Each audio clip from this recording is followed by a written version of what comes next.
Resident Evil 4. Lançado em 2005 pela Capcom, Resident Evil 4 foi um dos jogos que simplesmente mudou os rumos da indústria. Esse jogo foi responsável por renovar a base de fãs da franquia, e também responsável por mudar bastante a jogabilidade recorrente dos últimos 3 jogos, deixando o jogo mais de ação e modificando a câmera do personagem para as costas, o que antes era fixo em uma visão isométrica. Mas o que muita gente esquece é que antes de virar essa obra-prima que a gente conhece, o RE4 passou por muitos problemas no desenvolvimento, e teve várias versões betas bizarras.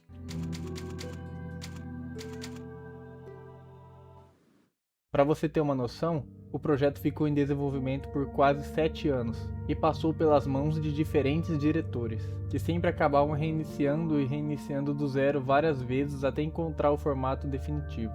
Em uma dessas tentativas iniciais, a ideia era que o Leon investigasse um castelo gótico isolado, coberto por um nevoeiro denso, onde ele enfrentaria maldições sobrenaturais, armadilhas e criaturas que pareciam verdadeiros fantasmas, rompendo totalmente a lógica do jogo, que sempre foi baseado em armas químicas e na Umbrella Corporation.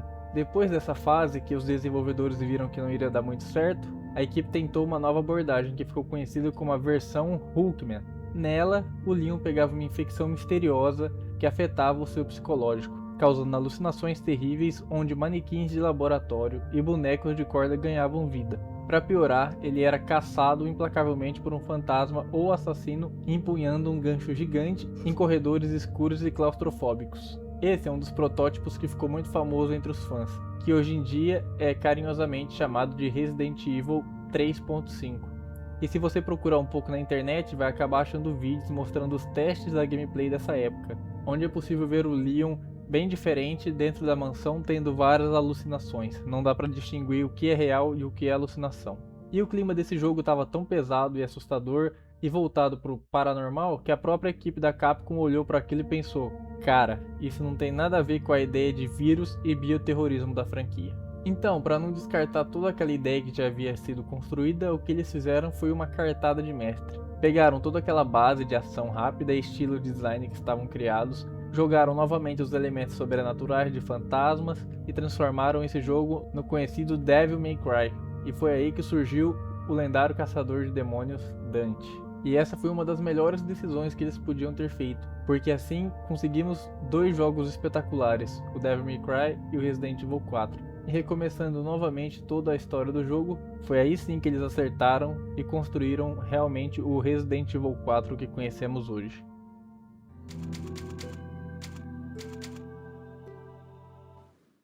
No começo do jogo temos uma breve explicação sobre o nosso personagem Leon e sobre o que aconteceu na cidade de Raccoon City no segundo jogo. Podemos ver que o nosso personagem Leon, após tudo o que aconteceu, começou a trabalhar para o governo dos Estados Unidos e atualmente está em busca da filha do presidente que foi raptada. No começo do jogo, ele te obriga a desacelerar. Você caminha por aquela trilha cheia de árvores mortas e uma atmosfera pesada, com um clima de isolamento. Não tem música de fundo, apenas o som do vento e das árvores. O ambiente fica um pouco mais tenebroso quando vemos que é lotado de corvos. E quando é a primeira vez que você está jogando, pensa que vai encontrar o mesmo clima de terror dos primeiros jogos, mas é aí que você chega na primeira casa. A primeira impressão é que aquela casa está vazia, mas andando um pouco mais para frente você se depara com o primeiro ganado do jogo. Ele está mexendo numa lareira, como se não percebesse que você apareceu, como se não sentisse a sua presença. Então você chega perto dele e mostra a foto da filha do presidente. E é nessa hora que as coisas mudam. Diferente dos outros jogos, ele não tem um olhar de zumbi vago tradicional. Ele tem um olhar de pura fúria, e em seguida já pega o seu machado e parte para cima do personagem. Quando conseguimos derrotar ele, é que percebemos que aquele lugar é mais perigoso do que assustador. Avançamos um pouco e ali encontramos o icônico cachorro tanto amado pela comunidade. Ele está preso em uma armadilha de urso e é opcional ajudá-lo. Porém, é importante ajudá-lo, pois mais para frente ele também retribuirá. Depois dessa parte com o cachorro, que é mais calmo, o jogo te joga novamente no coração do problema. A gente vai para a praça central da vila. E é aqui que acontece um dos momentos mais marcantes e tensos dos videogames. Você chega na praça, vê uma fogueira acesa, com o corpo queimando no meio, que é do motorista do carro, lá no início, que te deixou na vila. Quando você realmente entra na vila e os aldeões percebem você lá, o lugar começa a lotar de gente. Para todos os lados tem pessoas querendo te matar. Você não sabe para onde corre. Entra em casa, tenta matar alguns, porém é impossível, são muitos deles. E tem uma casa específica que ao você entrar e fechar a porta, não tem mais para onde fugir. O Leon olha pelas janelas, vê que tá chegando todo mundo e de repente você só escuta o barulho da motosserra. ¡Por allí! ¡No dejes que se escape! ¡Agárralo! Vayan por detrás. Who are these people? ¡Bloqueen el paso! What are they planning? Change. E é aí que somos apresentados pela primeira vez a um dos inimigos mais marcantes do jogo, o famoso Doutor Salvador. E esse inimigo é muito forte. Esse inimigo, pro começo do jogo, tem uma vida absurda. Você só consegue ganhar dele porque dentro da casa onde você entrou é encontrado uma shotgun. Porém, caso você não consiga derrotá-lo, ele tira a nossa cabeça em uma cena brutal. E você pode estar pensando, então como que nós ganhamos essa parte? E é simples, temos que esperar o tempo passar e sobrevivermos esse tempo. Temos que esperar o sino da igreja tocar, quando todos os ganados que estão ali vão parar totalmente o que estão fazendo, ficar meio que hipnotizado pelo sino e vão até a igreja, vão embora. E você fica sozinho ali no meio da vila. E é onde o jogo realmente começa. Aparece a logo do jogo novamente e temos uma piada icônica do nosso protagonista, assim firmando como vai ser o clima desse jogo. Oh, la campana. Es hora de rezar. Tenemos que irnos.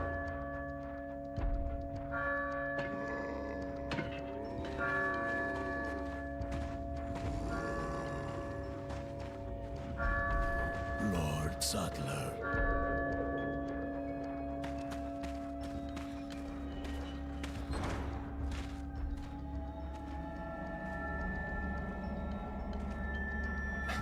Where's everyone going? Bingo? Passando desse sufoco inicial na praça, a exploração da vila se abre e você se depara com figuras inesquecíveis como o famoso comerciante. Over here, stranger. Ele surge logo após o nosso encontro com o Luis Serra, e o comerciante ou mercante irá nos acompanhar o resto do jogo, tanto no castelo quanto na ilha, e é a partir dele que fazemos todos os upgrades nas nossas armas e compramos coisas novas. Avançando um pouco mais no jogo, nós chegamos numa região também muito famosa, que é a região do lago, onde tem um dos inimigos mais marcantes também desse jogo, conhecido como Del Lago, um monstro aquático gigante que tem uma batalha bem simples num lago. Ela consiste basicamente em uma corda que estava no barco, enroscou no Del Lago. Então quando ele nada, ele acaba puxando a gente junto e por isso temos que jogar alguns arpões infinitos até ele morrer. Terminando essa parte, é aí que nós começamos a sentir os sintomas do Las Plagas. Eu não comentei, porém, logo no início do jogo, antes do mercador, nós somos infectados também por essa praga. Então, com o passar do jogo, vamos vendo a evolução dos sintomas do Las Plagas. Nessa parte é a primeira vez que sentimos isso. Nosso protagonista desmaia em uma casa e o clima da vila muda totalmente. Agora temos que explorá-la à noite. E é nesse momento que sentimos o primeiro pavor do Las Plagas. Os inimigos, quando nós derrotamos com um tiro na cabeça, têm uma grande chance de nascer uma plaga no lugar, onde ela fica comandando o corpo e ela fica muito mais perigosa do que o próprio inimigo. Ela tem uma foice que ela pode te cortar. Avançando mais um pouco, o jogo decide testar os nossos nervos com um dos primeiros chefes, o El Gigante, o monstro colossal que surge debaixo de uma terra para esmagar o Leon. Ele fica preso dentro da montanha e vários ganados vêm retirá-lo de lá. O que acontece é que todos eles são mortos pelo El Gigante, e sobramos apenas nós para lutar contra ele. A luta com ele é simples, devemos atirar nele até ele deitar no chão, e aí sim a plaga aparece nas suas costas, onde nós corremos e escalamos as suas costas e ficamos esfaqueando a plaga. Isso tem que ser repetido umas 3 ou 4 vezes, dependendo de quanto dano você deu, porém contamos com uma ajuda muito especial que é do nosso amigo Cachorrinho, que salvamos no começo do jogo.